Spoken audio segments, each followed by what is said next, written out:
Bonjour, bonjour, bonjour, c'est Queen Série Image Agence, donc je fais un gros bisou à toute la team. Donc aujourd'hui, nous allons aller du côté du Zimbabwe, parce que vous savez que depuis un moment, on avait terminé avec le phénomène de Porti Porta, où les filles allaient à Dubaï pour se faire déféquer dessus et avoir de l'argent, des sacs Hermès, Chanel, Louis Vuitton, mener la louga en temps, c'était une vie traumatisante, inimaginable. Donc là maintenant on voit qu'il y a un nouveau phénomène qui est en train de se passer là sous nos yeux. Vu que nous on est blogueurs et youtubeurs, c'est dans nos devoirs au fait de parler. Là c'est un nouveau fait de société.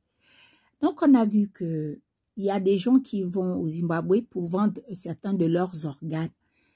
Ça peut être l'orteil, ça peut être un bras, ça peut être un rein, ça peut être, je sais pas, un doigt, je sais pas. Ce qui est sûr, quand tu finis de vendre un organe à toi, on te donne de l'argent. Soit là, il y a une jeune fille qui est partie, elle a vendu un orteil du pied, on l'a donné une Mercedes, on l'a donné un chèque.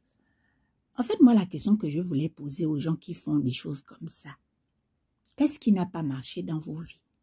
Donc, vous voulez dire que Dieu qui t'a donné les orteils de pied au complet, il a mal fait, contrairement à des enfants qui sont nés handicapés, qui n'ont même pas eu la possibilité d'essayer de marcher. Ils n'ont jamais marché de leur vie.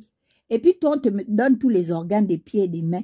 Tu dis que non, ce n'est pas bon pour toi. Toi, c'est l'argent qui est doux à l'heure là. Ah! C'est quel degré d'avarice, d'idolâtre. On ne peut pas adorer l'argent à ce point. Dieu t'a fait avec 2 yeux, 2 reins, 10 doigts des pieds, 10 doigts des mains. Toi, tu dis que non. À cause de l'argent, tu vends un rein. Je sais que le phénomène là se passe en Inde, le phénomène là se passe en Asie et le phénomène est en train de sévir en Afrique. Ça s'appelle trafic d'organes humains. Moi, la partie du film, c'est que quand je vois des gens de fois faire certaines choses parce que socialement, ils ne sont pas aisés, ça me dépasse.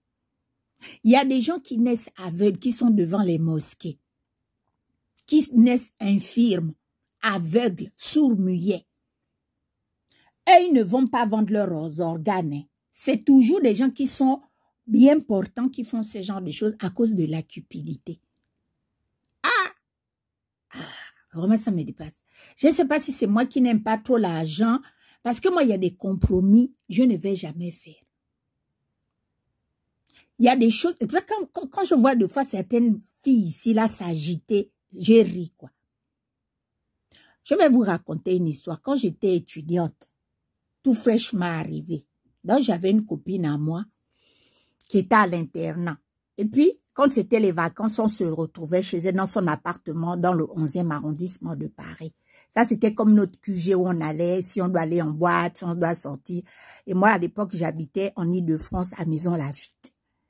Donc, on se retrouvait toujours chez ma copine là, on faisait la fête. Quand on allait en boîte sur les champs, on devait mettre les bouteilles. En temps, les pauvres parents au bled se saignaient pour nous envoyer l'argent. À l'époque, encore, les bourses passaient bien dans notre pays.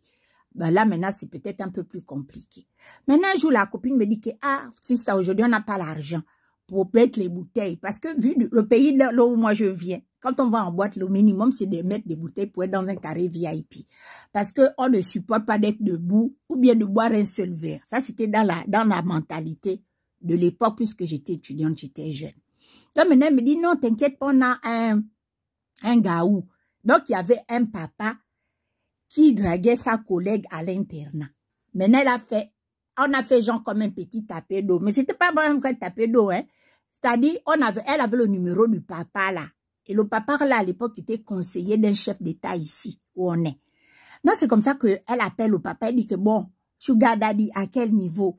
Nous, on va aller en boîte, on n'a pas le gain. Le gars nous dit que non, il n'y a pas de problème. Je vous envoie un Uber. Vous venez chez moi.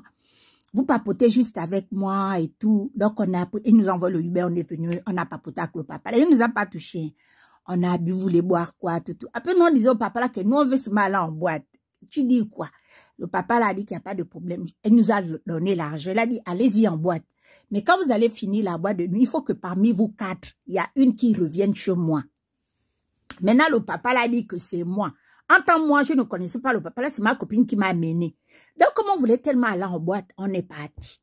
Après, on a fini la boîte. Qui devait aller se sacrifier? C'est pas on a fermé nos téléphones, non. On a fini comme ça, on est rentré, on a dormi bien. Le père l'a rappelé le lendemain, ouais, c'est pas gentil, il a appelé ma copine parce que c'était sa complice. C'est pas bien, ta frangine était censée. Maman, j'ai dit à la fille là que je ne suis pas dedans. Moi, mes parents, quand moi je suis venue en Europe, je ne suis pas venue en bateau. J'ai pris l'avion direct avec un visa Schengen. Dans les délits de se vendre pour rien, je ne suis pas dedans. Et puis, je ne meurs pas de faim.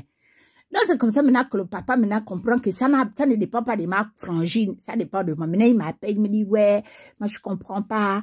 Hein, on était tombé d'accord, bon, c'est pas grave. Si tu veux, tu viens à Opéra me retrouver, on va manger. Après, on va à Louis Vuitton. Tu prends tout ce que tu veux chez Louis Vuitton. Après, tu m'accompagnes dans un club. Maman, hey, je te dis que j'ai seulement fait, vu et ignoré.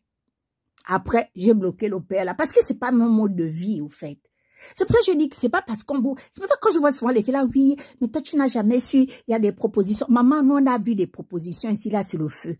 Mais quand tes parents t'ont bien éduqué et que tu sais que tu as des mains et des pieds, tu peux aller travailler, tu ne peux pas me dire que tu vas aller vendre un organe pour avoir l'argent. Ça n'a pas de sens. Et plutôt la nouvelle génération des 2000 là, des 1990 là, maman, les filles là, elles sont arrivées, surtout les filles de 2000 là, elles ont tellement les longs yeux, elles veulent tellement aller vite, porter les marques en emprunt fini, jusqu'à tu vas aller vendre ton organe, tu vas vendre un rein. Moi, ça me dépasse. Je voulais seulement dire aux gens que arrêtez de vous comporter comme ça. Si Dieu vous a donné tous vos sens, c'est parce qu'il considère que vous méritez d'avoir tous ces organes. Tu ne peux pas aller vendre tes organes à cause de l'argent. Ça n'a pas de sens. Un homme qui te propose des plans compliqués à cause de l'argent, tu n'as pas la capacité de Nathalie Nkoa.